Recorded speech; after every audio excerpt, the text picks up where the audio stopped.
Hi friends, ಹೇಗಿದ್ದೀರಾ? Good morning ಎಲ್ಲರಿಗೂ. ಇವತ್ತು ನಾನು ಗೋಧಿ ಹಲ್ವಾ ಮಾಡೋದನ್ನು ತೋರಿಸ್ತೀನಿ ನಿಮಗೆ. ಮೊದಲಿಗೆ ನಾನು ಗೋಧಿ ತಗೊಂಡಿದ್ದೇನೆ. ಇದನ್ನು ಚೆನ್ನಾಗಿ ನೀರಲ್ಲಿ ನೆನೆಸಬೇಕು.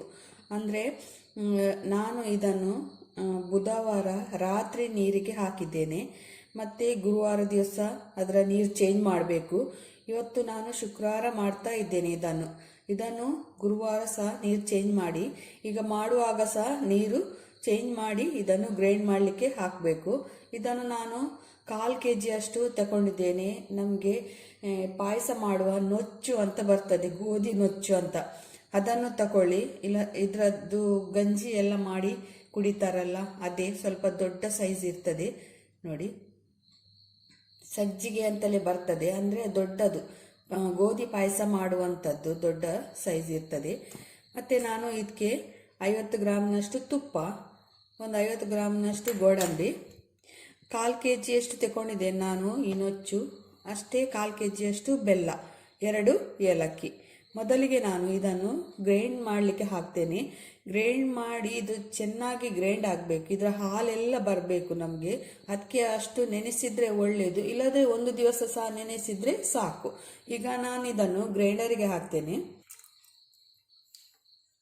ನೀರು ಹಾಕೋಬೇಡಿ, ಖಾಲಿ ಇದರ ನೆನೆಸಿದ ರವೆಯನ್ನು ಮಾತ್ರ ಹಾಕಿ, ಗೋಧಿ ನೊಚ್ಚನ್ನು ನೀರು ಹಾಕ್ತೇನೆ.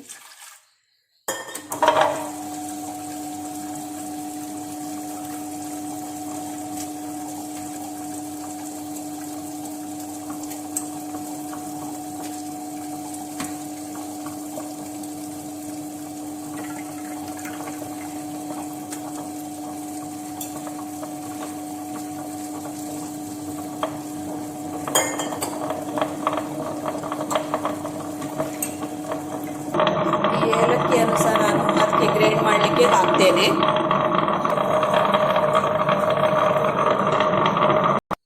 ಅದು ಗ್ರೈಂಡ್ ಆಗ್ತಾ ಇರಲಿ. ನಾನೀಗ ಬೆಲ್ಲವನ್ನು ನೀರು ಮಾಡಿ ಇಡ್ತೇನೆ, ಅಂದರೆ ಕರಗಿಸಿ ಇಡಬೇಕು. ಇಲ್ಲಾದರೆ ಇದರಲ್ಲಿ ಕಲ್ಲು ಇಲ್ಲಾದರೆ ಕಸ ಇರ್ತದೆ, ಅದಕ್ಕೆ ಹಾಗೇನೂ ಹಾಕೋಬೋದು.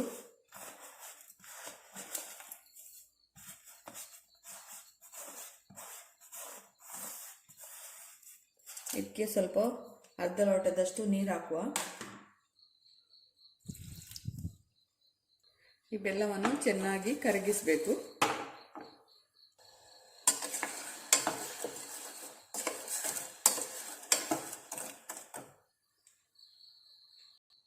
ನೋಡಿ, ಇದು ಈಗ ಚೆನ್ನಾಗಿ ನೀರಾಗಿದೆ, ಬೆಲ್ಲ ಕರಗಿ ನೀರಾಗಿದೆ. ಈಗ ಗ್ಯಾಸ್ ಆಫ್ ಮಾಡ್ತೇನೆ ನಾನು. ಈಗ ಇದು ಸಹ ಗ್ರೈಂಡ್ ಆಗಿದೆ, ಚೆನ್ನಾಗಿ ಗ್ರೈಂಡ್ ಆಗಬೇಕು. ನೋಡಿ, ಈ ಥರ ಚೆನ್ನಾಗಿ ಗ್ರೈಂಡ್ ಆಗಬೇಕು. ಈಗ ನಾನು ಈ ಹಿಟ್ಟನ್ನು ತೆಗಿತೇನೆ. ಈ ಗ್ರೈಂಡ್ ಮಾಡಿದಂಥ ಗೋಧಿ ನುಚ್ಚಿನ ಇದನ್ನು ತೆಗಿತೇನೆ ನಾನು.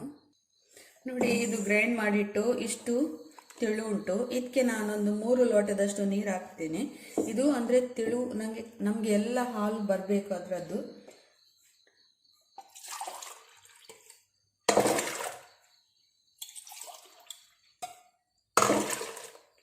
ಈ ಲೋಟದಷ್ಟು ನೋಡಿ, ದೊಡ್ಡ ಲೋಟ.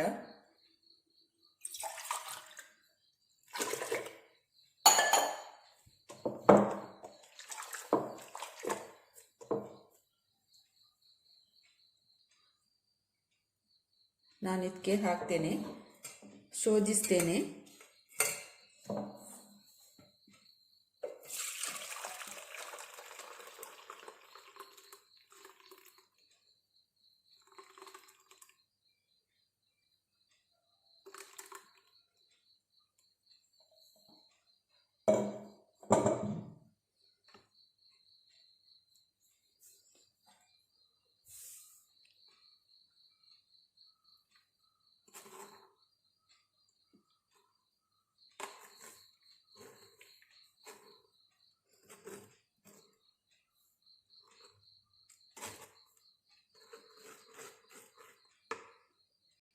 ಎಲ್ಲ ಹಾಲನ್ನು ತೆಕ್ಕೋಬೇಕು, ಅಂದರೆ ಎಲ್ಲ ಹಿಂಡಿ ತಗೊಳ್ಳಿ ಹಾಲು.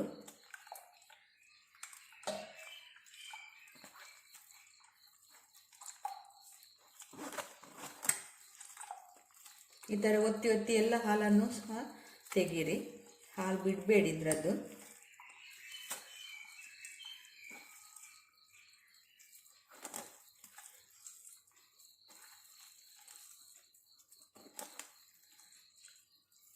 ಗ್ರೈಂಡ್ ಮಾಡುವಾಗ ನಾನು ಒಂದು ಅರ್ಧ ಲೋಟದಷ್ಟು ನೀರು ಹಾಕಿದ್ದೇನೆ. ಒಂದು ಲೋಟ ಆಗ್ಬೋದು.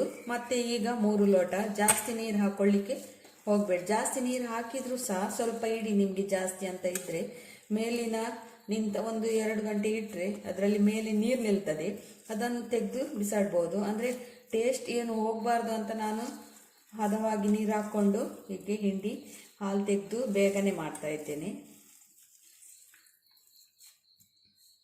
ನೋಡಿ, ಇಷ್ಟು ಹಾಲು ಸಿಕ್ಕಿದೆ ನನಗೆ. ಈಗ ಇದನ್ನು ರೆಡಿ ಮಾಡುವ ನಾವು ಹಲ್ವಾ. ಮೊದಲಿಗೆ ನಾನು ಒಂದು ಹೀಗೆ ಬೌಲ್ಗೆ ತುಪ್ಪ ಹಾಕಿ ಇಡಬೇಕು, ಇಲ್ಲಾಂದರೆ ಮತ್ತೆ ಲಾಸ್ಟಿಗೆ ನಮಗೆ ಅರ್ಜೆಂಟ್ ಆಗ್ತದೆ. ಆಗ ಅದು ಮಿಕ್ಸ್ ಮಾಡಲಿಕ್ಕೆ ಸಹ ಅಲ್ಲ, ಇದಕ್ಕೆ ತುಪ್ಪ ಸವರಲಿಕ್ಕೆ ಸಹ ಅಲ್ಲ, ಅಂದರೆ ಕಷ್ಟ ಆಗ್ತದೆ. ಅದಕ್ಕೆ ಮೊದಲಿಗೆ ರೆಡಿ ಮಾಡಿಟ್ರೆ ಒಳ್ಳೆಯದು. ನಾನು ಇದಕ್ಕೆ ತುಪ್ಪ ಹಾಕಿಟ್ಟಿದ್ದೇನೆ.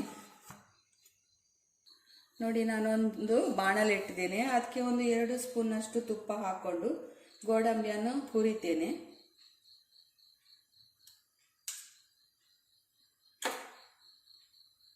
ತುಪ್ಪ ಚೆನ್ನಾಗಿ ಬಿಸಿಯಾಗಿದೆ. ಗೋಡಂಬಿಯನ್ನು ಹುರಿತೇನೆ ನಾನು. ತುಪ್ಪದಲ್ಲಿ ಗೋಡಂಬಿ ಹುರ್ಕೊಂಡು ಹಾಕಿದರೆ ಟೇಸ್ಟ್ ಒಳ್ಳೇದು ಬರ್ತದೆ, ಇಲ್ಲಾಂದರೆ ಒಂಥರ ಹಸಿ ಆಗಿರ್ತದೆ.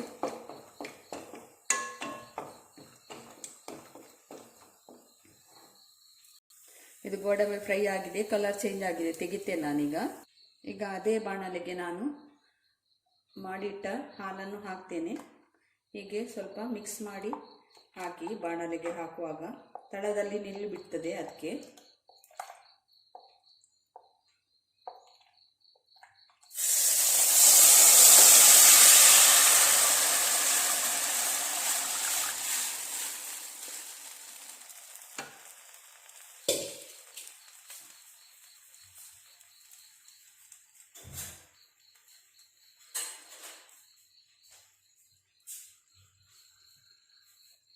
ಕರಗಿಸಿಟ್ಟ ಬೆಲ್ಲವನ್ನು ಸಹ ಹಾಕ್ತೇನೆ ನಾನು.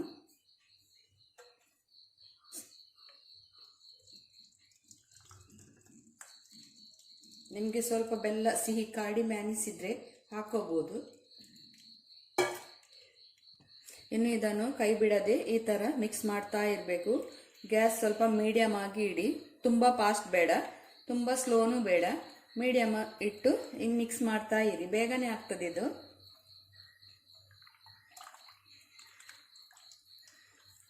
ಹೆಲ್ದಿ ಹಲ್ವಾ, ಗೋಧಿ ಇದ್ದು ಹೆಲ್ದಿ ಹಲ್ವಾ ಅಂತಲೂ ಹೇಳ್ಬೋದು. ಇಲ್ಲಿ ನಾನು ಬೆಲ್ಲ ಹಾಕಿದ್ದೇನೆ. ಹೆಚ್ಚಾಗಿ ಸಕ್ಕರೆ ಯೂಸ್ ಮಾಡ್ತಾರೆ, ನಾನಿಲ್ಲಿ ಬೆಲ್ಲ ಯೂಸ್ ಮಾಡ್ತಾ ಇದ್ದೇನೆ.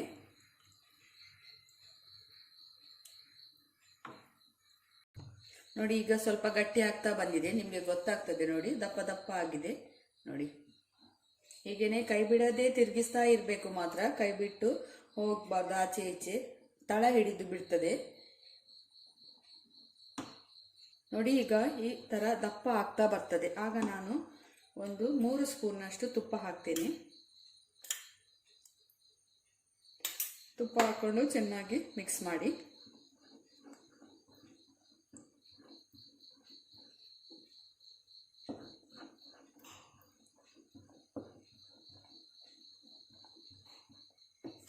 ಫಾಸ್ಟಾಗಿ ಇಡ್ಲಿಕ್ಕೆ ಹೋಗಬೇಡಿ, ಗ್ಯಾಸ್ ಬೇಗನೆ ಆಗೋಗ್ತದೆ, ಇದು ಬೇಯಲ್ಲ. ಅದಕ್ಕೆ ನಾನು ಹೇಳುದು ಸ್ಲೋ ಆಗಿ ಇಡಿ ಗ್ಯಾಸ್.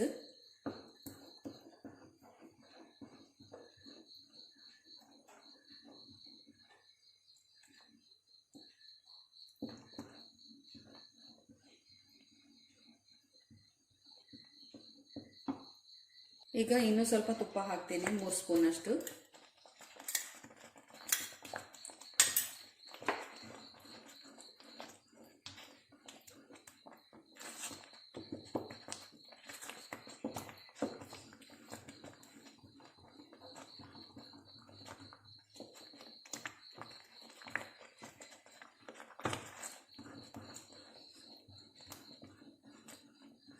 ಎಲ್ಲ ಕಡೆ ಮಿಕ್ಸ್ ಆಗಬೇಕು ತುಪ್ಪ ಮಾತ್ರ. ಒಂದೇ ಕಡೆ ಇಡಬಾರ್ದು, ಅಂದರೆ ಅಲ್ಲಲ್ಲಿ ನಿಲ್ಬಾರ್ದು. ಎಲ್ಲ ಕಡೆ ಮಿಕ್ಸ್ ಆಗೋ ಥರ ಈ ಥರ ಮಿಕ್ಸ್ ಮಾಡ್ತಾ ಇರಿ. ಇನ್ನು ಉಳಿದ ತುಪ್ಪವನ್ನು ಸಹ ನಾನು ಹಾಕಿ ಬಿಡ್ತೇನೆ.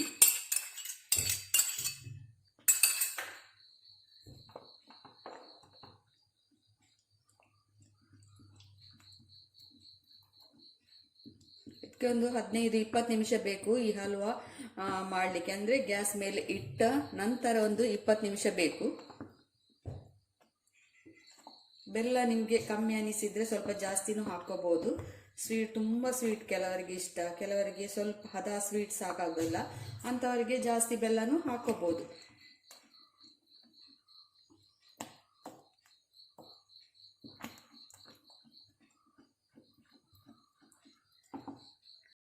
ನಾನು ಇದಕ್ಕೆ ಸ್ವಲ್ಪ ಉಪ್ಪು ಹಾಕ್ತೇನೆ. ಬೇಕಿದ್ರೆ ಮಾತ್ರ, ಹಾಕೋದಾದರೆ ಒಂದು ಅರ್ಧ ಸ್ಪೂನಷ್ಟು ಹಾಕಿ. ಅಂದರೆ ಅದು ಒಂಥರ ಸಿಹಿಯೊಟ್ಟಿಗೆ ಸಪ್ಪೆ ಅಂತ ನಮಗೆ ಅನಿಸಿದ್ರೆ ಸ್ವಲ್ಪ ಉಪ್ಪು ಹಾಕ್ಕೋಬೋದು, ಟೇಸ್ಟ್ ಒಳ್ಳೆ ಬರ್ತದೆ.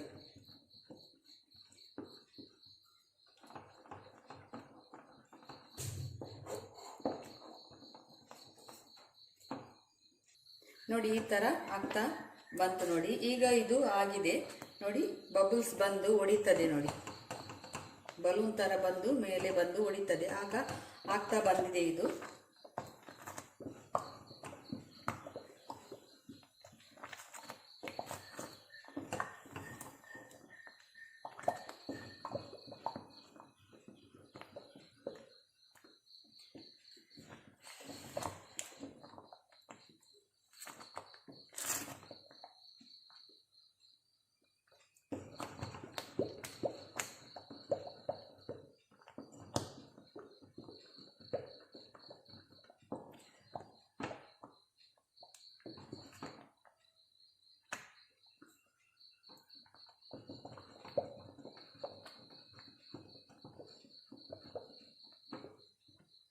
ಸ್ವೀಟ್ ಮಾಡುವಾಗ ಯಾವಾಗಲೂ ನಾವು ಅರ್ಜೆಂಟ್ ಮಾಡಬಾರ್ದು, ತಾಳ್ಮೆಯಿಂದ ಯಾವಾಗಲೂ ಟೈಮ್ ಇರುವಾಗ ಸ್ವೀಟ್ ಮಾಡಲಿಕ್ಕೆ ಹೋಗಬೇಡಿ. ಅರ್ಜೆಂಟಲ್ಲಿ ಮಾಡಿದರೆ ಅದು ಸರಿಯಾಗಿ ಬರುವುದಿಲ್ಲ ನಮಗೆ. ನೋಡಿ ಈಗ ಇದು ಗಟ್ಟಿ ಆಗ್ತಾ ಬಂದಿದೆ. ಈಗ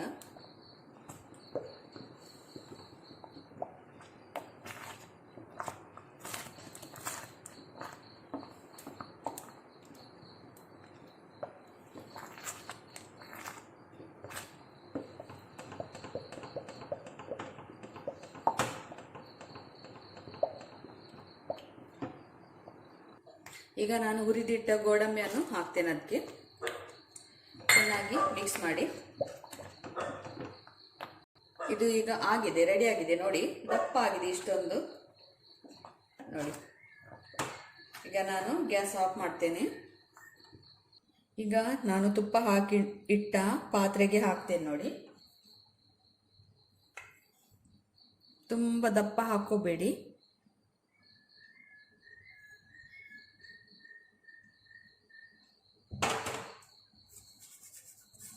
ಇದು ಪೂರ್ತಿ ತಣ್ಣಗೆ ಆಗಬೇಕು, ನಂತರ ಇದನ್ನು ಕಟ್ ಮಾಡಬೇಕು. ಈಗ ನಾನು ಹಾಗೇನೆ ಇನ್ನೊಂದು ಬಟ್ಟಲಿಗೆ ಹಾಕ್ತೇನೆ ನೋಡಿ. ನಾನು ಹಾಕೊಂಡಾಗಿದೆ ಒಂದು ಪಾತ್ರೆಗೆ. ಇದು ಪೂರ್ತಿ ತಣ್ಣಗಾದ ನಂತರನೇ ಕಟ್ ಮಾಡಬೇಕು.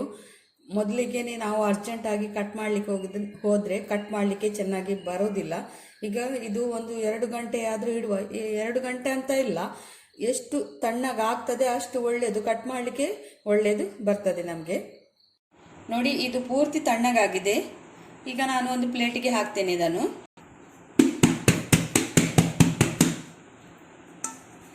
ನೋಡಿ ತುಂಬ ಚೆನ್ನಾಗಿ ಬಂದಿದೆ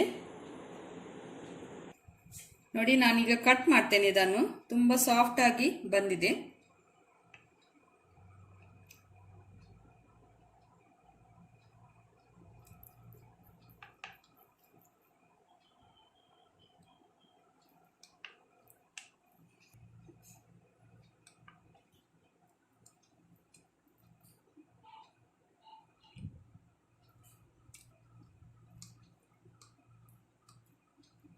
ನಿಮಗೆ ಯಾವ ಶೇಪ್ಗೆ ಬೇಕು ಆ ಶೇಪಿಗೆ ಕಟ್ ಮಾಡಿದರೆ ಆಯಿತು. ಪೂರ್ತಿ ತಣ್ಣಗಾದ ನಂತರ ಕಟ್ ಮಾಡಿ. ಒಂದೊಂದೇ ಪೀಸ್ ಚೆನ್ನಾಗಿ ತೆಗಿಲಿಕ್ಕೆ ಬರ್ತದೆ ನೋಡಿ.